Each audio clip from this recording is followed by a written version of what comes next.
Everyone, welcome to school Raj theory. तो आज हम देखेंगे क्लास 8 आरबीएसई सीबीएसई के सब्जेक्ट हिंदी का चैप्टर 4 दीवानों की हस्ती। इसी के साथ देखेंगे इस चैप्टर के सभी क्वेश्चन एंड आंसर्स। तो फटाफट से स्टार्ट करते हैं वीडियो को। हम दीवानों की क्या हस्ती है, आज यहाँ कल वहाँ चले, मस्ती का आलम साथ चला, हम धूल उड़ाते जहाँ चले, आए बनकर उल्लास अभी, आंसू बनकर बह चले अभी, सब कहते ही रह गए अरे, तुम कैसे आए कहाँ चले। प्रस्तुत पंक्तियों में कवि भगवती चरण वर्मा ने दीवानों के मस्त मौलापन का वर्णन किया है। यहाँ हस्ती का अर्थ होता है अस्तित्व, आलम का अर्थ होता है दुनिया, माहौल। दीवानों के जीवन में आनंद ही सब कुछ होता है। वे जहाँ जाते हैं अपने साथ आनंद और उल्लास साथ लेकर जाते हैं। जिस प्रकार हवा अपने साथ धूल उड़ाती चलती है, उसी प्रकार दीवाने भी मस्ती का आलम उड़ाते चलते हैं। वे जहाँ भी जाते हैं उल्लास व खुशियाँ साथ लेकर जाते हैं। लोग भी उनके आने से आनंदमय हो जाते हैं। संसार की कठिनाइयों को दीवाने लोग धूल समझकर उठा देते हैं। लोग दीवानों से इतना घुल मिल जाते हैं कि उनके चले जाने पर रोते रह जाते हैं। दीवानों से बिछड़कर लोग दुखी हो जाते हैं और पूछते हैं कि तुम इतनी जल्दी आए थे और इतनी जल्दी चले जा रहे हो। आगे पद्यांश है, किस ओर चले यह मत पूछो, चलना है बस इसलिए चले, जग से उसका कुछ लिए चले, जग को अपना कुछ दिए चले, दो बात कही दो बात सुनी, कुछ हंसे और फिर कुछ रोए, छक्कर सुख दुख के घूंटों को हम एक भाव से पिए चले। आगे कवि का कहना है कि दीवानों के आनंद का मार्ग क्या है ये वो बताना नहीं चाहते हैं। वे केवल आनंद के मार्ग पर चलना जानते हैं। उन्हें चलना है इसलिए चलते हैं। गति ही जीवन है और जड़ता ही मृत्यु है, इस भाव को वे मानते हैं। संसार में जो कुछ भी ग्रहण करते हैं उसका वे समरूपी वापस कर देते हैं। जितना लिया उतना दिया वाला भाव दीवानों का मूल मंत्र है। जीवन में सुख दुख रात दिन खुशी गमी लगी रहती है। मानव मात्र इसी में लिप्त होकर अपना जीवन बिताता है, लेकिन दीवाने इससे अनासक्त रहते हैं। दीवाने सुख दुख को जीवन के एक ही सिक्के के दो पहलू मानते हैं। यहाँ छक्कर का अर्थ होता है तृप्त होकर। उनका मानना है कि हम दुख सुख को जीवन से अलग नहीं कर सकते हैं, इसलिए उन्हें समभाव से स्वीकार करना चाहिए। आगे पद्यांश है, हम भीख मंगों की दुनिया में स्वच्छंद लुटाकर प्यार चले, हम एक निशानी सी उर पर ले असफलता का भार चले, अब अपना और पराया क्या, आबाद रहे रुकने वाले, हम स्वयं बंधे थे और स्वयं हम अपने बंधन तोड़ चले। कवि के अनुसार दीवाने इस दुनिया को भीख मंगों की दुनिया मानते हैं। यहाँ स्वच्छंद का अर्थ होता है अपनी इच्छा के अनुसार चलने वाला। दुनिया को सिर्फ लेना आता है, देना नहीं। इसके विपरीत दीवाने लगत में अपना स्नेह और प्यार निर्बाध गति से बिताते चलते हैं। दुनिया दीवानों को असफल व्यक्ति मानती है, क्योंकि सांसारिक अर्थ में जिसे सफलता मानी जाती है दीवाने उसे नहीं पाते हैं। दुनिया उनके मस्त मौलापन को असफलता मानती है। दीवाने अपना और पराये का भेद नहीं मानते हैं। वे चलते रहते हैं, क्योंकि चलायमान व्यक्ति ही जीवन है। जो व्यक्ति जड़ है उनके लिए भी दीवाने सफलता और आबाद रहने की कामना करते हैं। दीवाने संसार में रहने और जीवन यापन करने के लिए नियम स्वयं बनाते हैं और इसी अनुसार चलते हैं, क्योंकि वे सांसारिक नियमों में व्यवस्थित नहीं हो पाते हैं।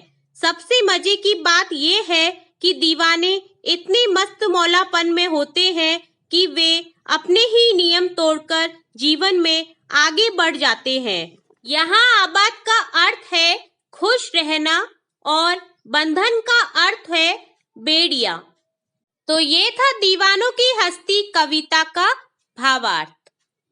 अब हम करेंगे इस चैप्टर का अभ्यास कार्य। सबसे पहले हम शब्दार्थ देख लेते हैं, जिन्हें हमने कविता के साथ साथ देख लिया था, फिर भी एक बार फिर से रिपीट कर लेते हैं।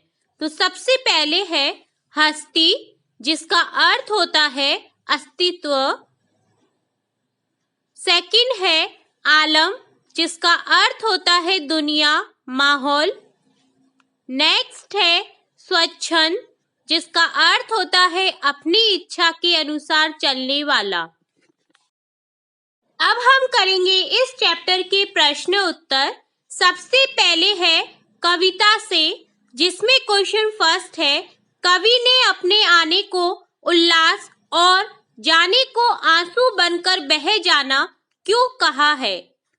चलिए आंसर देखते हैं।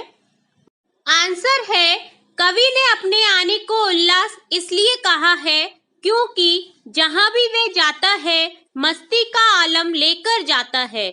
वहां लोगों के मन प्रसन्न हो जाते हैं, पर जब वह उस स्थान को छोड़कर आगे जाता है तब उसे तथा वहां के लोगों को दुख होता है।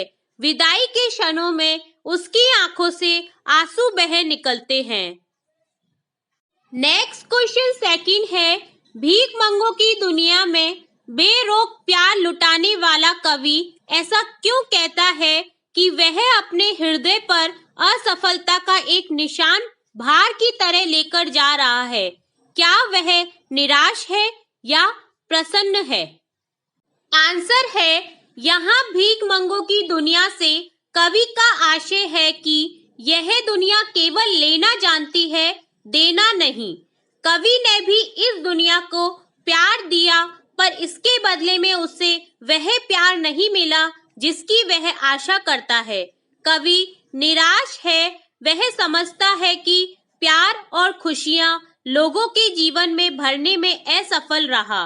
दुनिया अभी भी सांसारिक विषयों में उलझी हुई है।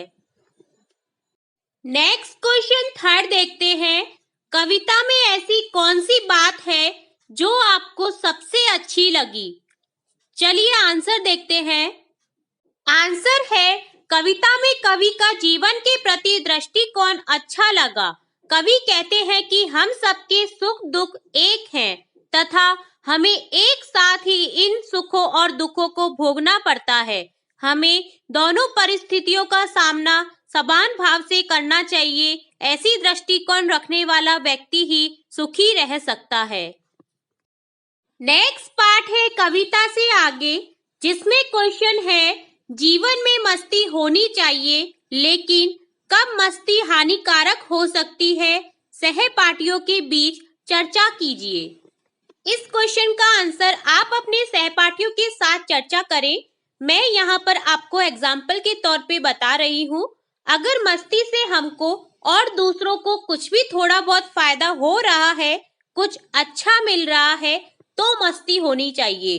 परंतु जब मस्ती से केवल नुकसान है तो मस्ती हानिकारक है, अपने लिए भी और दूसरों के लिए भी। नेक्स्ट पार्ट है अनुमान और कल्पना, जिसमें क्वेश्चन है, एक पंक्ति में कवि ने यह कहकर अपने अस्तित्व को नकारा है कि हम दीवानों की क्या हस्ती है, आज यहाँ कल वहाँ चले। दूसरी पंक्ति में उसने यह कहकर अपने अस्तित्व को महत्व दिया है कि मस्ती का आलम साथ चला, हम धूल उड़ाते जहाँ चले। यह फाका मस्ती का उदाहरण है। अभाव में भी खुश रहना फाका मस्ती कही जाती है। कविता में इस प्रकार की अन्य पंक्तियां भी हैं, उन्हें ध्यान पूर्वक पढ़िए और अनुमान लगाइए कि कविता में परस्पर विरोधी बातें क्यों कही गई हैं। चलिए देखते हैं वे पंक्तियां जिनमें परस्पर विरोधी बातें की गई है।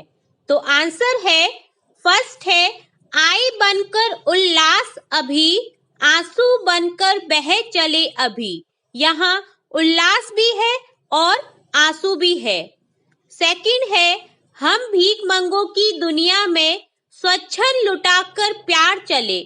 यहाँ भीख मंगों का उल्लेख है और लुटाना भी है। थर्ड है, हम स्वयं बंधे थे और स्वयं हम अपने बंधन तोड़ चले। यहाँ स्वयं बंध कर फिर स्वयं अपने बंधनों को तोड़ने की बात की गई है।